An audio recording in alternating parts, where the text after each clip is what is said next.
ازاي تكتب ايصال امانه بشكل صحيح وقانوني ويضمن لك حقك وما يكونش باطل. خلي بالك من الحاجات اللي هقولها لحضرتك دي. ايصال الامانه ممكن تجيبه من اي مكتبه وممكن تكتبه، مفيش مشكله، بس تخلي بالك من النقط اللي هبلغها لحضرتك. رقم واحد، استلمت انا الموقع ادناه، هتكتب اسم الشخص اللي حضرتك سلمت الفلوس، اللي انت اديته الفلوس.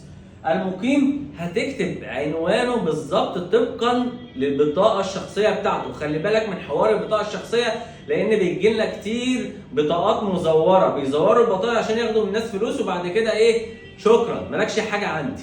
بطاقه رقم قومي هتكتب ال 14 رقم الخاص بالبطاقه بتاعته، تاريخ صدورها. هتقلب البطاقه كده هتلاقي في اعلى اليسار تاريخ صدور البطاقه، وليكن 28/25. طب لو هي اكسباير، البطاقه منتهيه، اوعى تديله اي فلوس.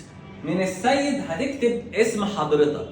رقم 6 و7 هتكتب المبلغ بالارقام وبالحروف، وليكن مبلغ وقدره 10,000 جنيه مصري فقط لا غير، وتكتبه كمان بالارقام، وذلك بصفه امانه لتسليمها الى السيد. هتكتب الشخص اللي هيسلم الفلوس ليه، بس ابعد عن الاقارب، ابعد عن الدرجه الاولى او الثانيه، يعني ابعد عن عمامك، عن زوجتك، عن ولادك، عن كل ده، لان بعد كده هيطعن فيه وهياخد براءه في الايصال.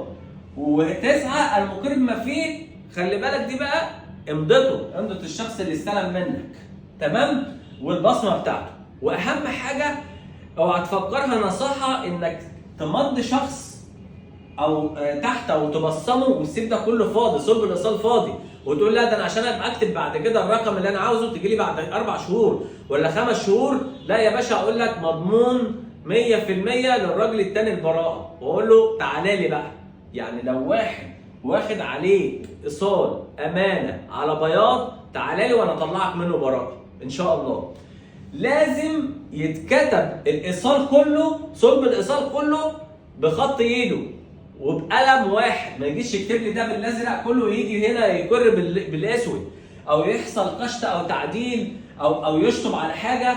الحاجات دي كلها بتخلي الايصال باطل وكأن لم يكن. وخلي بالك اوعى تترخ الايصال، لو ترخت الايصال بالنسبه لنا هيبقى 3 سنين، يعني هتيجي ترفع بعد 3 سنين مالكش حق. ليه؟ لانه كده سقط بالتقادم، عدى التاريخ بتاعه. خلي بالك من النقط ديت.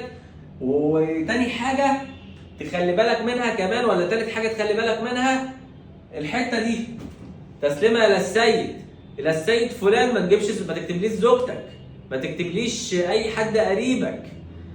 في فيديوهات تانية ان شاء الله هعرفكم بيها، بس اهم حاجه تكونوا عارفين شكل الايصال وبيتكتب ازاي علشان محدش يضحك عليكم. ولو الايصال عدى عليه فتره زمنيه كبيره ان هو انت كاتبه على بياض، تعالى لي وانا اطلعك منه براءه. خلاص، تحياتي ليكم وان شاء الله استنونا في فيديو جديد.